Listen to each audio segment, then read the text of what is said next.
I remember sitting in a coffee shop a few years ago, completely eavesdropping on the two women at the next table. One of them was venting about her love life, and she said something that stopped my iced coffee mid-sip. She said, "He thinks he's amazing because he can lift me up against the wall, but I just want him to hold me still on the bed for 5 minutes. Why is that harder?" The other woman just nodded and said, "Because being still is scarier for them. Moving is easy. Looking you in the eyes? That's the hard part." That conversation stuck with me for years. There's a famous quote that fits here. The body says what words cannot. Women are constantly begging for positions that let their bodies speak. They beg to be held, to be seen, to be worshipped. And the crazy part? Most of these positions don't require any athletic skill at all. They just require you to show up. Welcome back to Lina K's Hub. Today we are diving deep into something I rarely see talked about. 5 positions women beg for, but men almost never try. And trust me, this isn't about technique. This is pure psychology. It's about what women actually crave behind closed doors. If you are new here, hit that subscribe button so you don't miss our future deep dives. And if this topic hits home for you, go ahead and drop a like on this video so more people can join this conversation. Let's talk about the lotus position. It's simple to describe, but shockingly rare to find.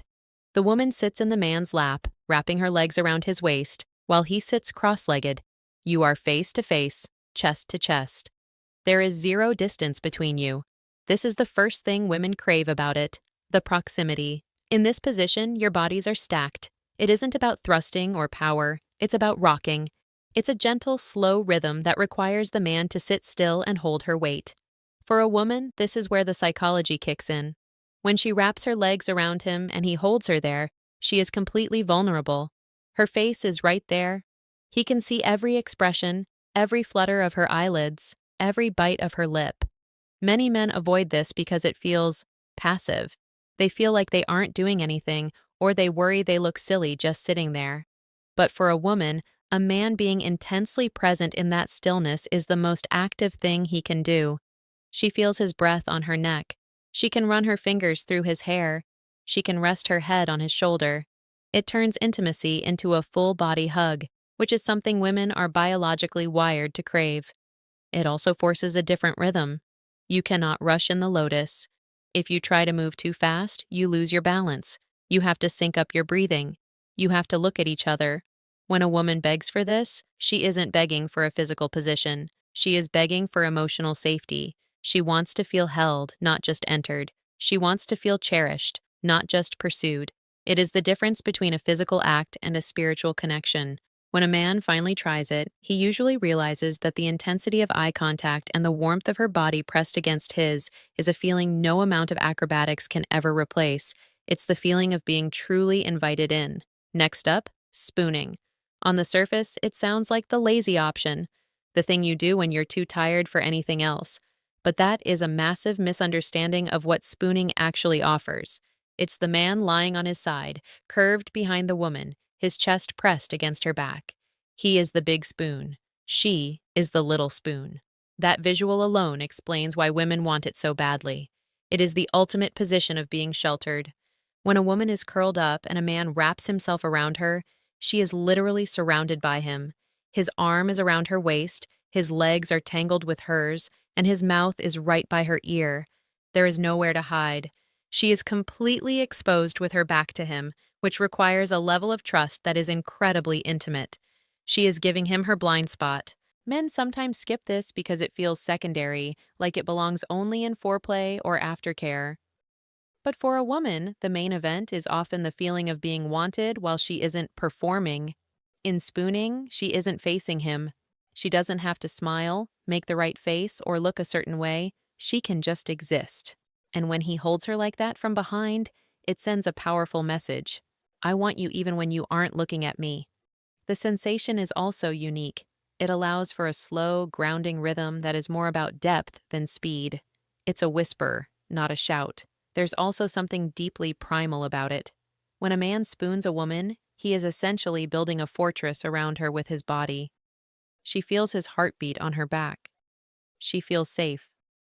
When a woman begs for this, she wants to feel like she is the most precious thing in the room, something to be held and guarded. Now let's talk about the chair. On paper, this looks like it's all about the woman. She is on top, she is in control, she is doing the work. But the psychology of the chair position is actually far more about what the man is doing while sitting perfectly still. It involves him sitting on a sturdy chair, or the edge of a bed with his feet flat on the floor. She then straddles him facing him, wrapping her legs around his waist. Here is the secret that men often miss. When a woman is on top in a bed, she is usually hunched over, holding herself up, trying not to collapse onto him. It can be a massive workout. But in the chair, she is sitting upright. She is vertical. He is below her, looking up at her.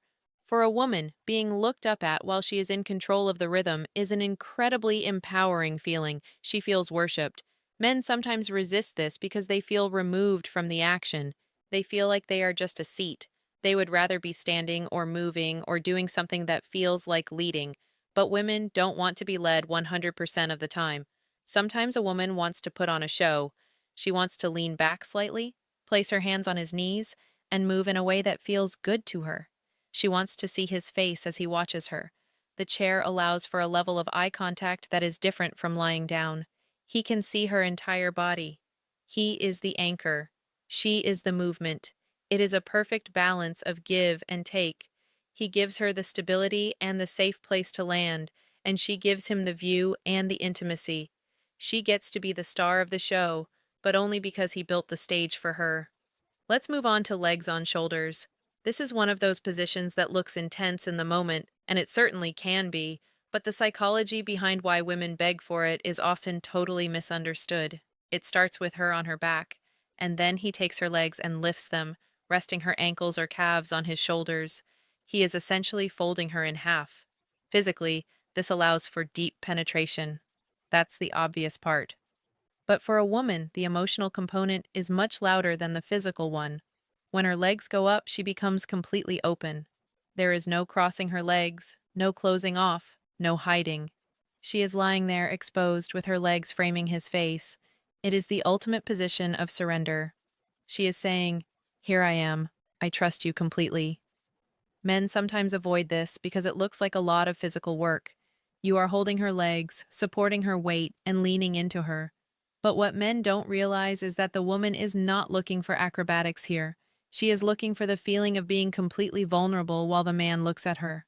He has a perfect view of her face. He can see every reaction, every gasp, every time she closes her eyes.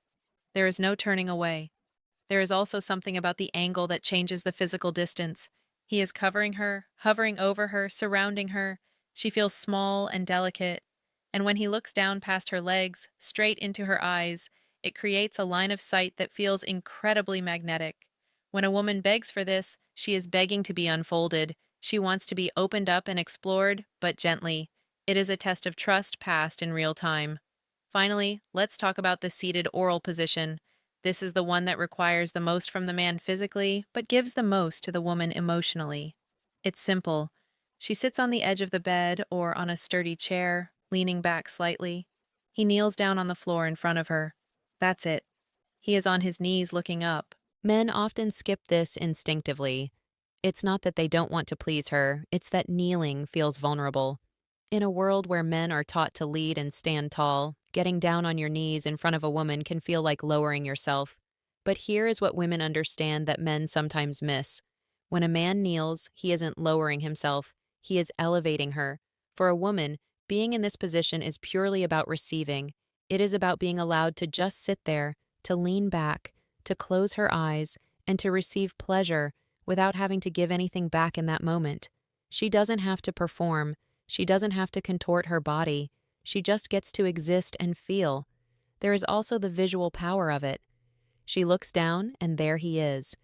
He is below her, focused entirely on her. His hands are on her thighs or holding her hips. That visual alone, looking down and seeing a man completely absorbed in her pleasure, is intoxicating for a woman. It makes her feel desired in a way that is entirely different from penetration. It makes her feel worshipped. The psychology here is about surrender, but from his side. He surrenders his comfort, because kneeling on a hard floor isn't comfortable. He surrenders his pride, He puts her pleasure literally in front of his face. When a woman begs for this, she is begging to be put on a pedestal. It turns the tables completely. It says that her pleasure is important enough to kneel for, and when she runs her fingers through his hair and looks down at him, she feels powerful, cherished, and deeply, deeply loved.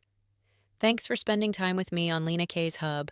If you want more deep dives like this, hit that subscribe button right now and leave the word seen in the comments, because at the end of the day, every woman just wants to feel seen.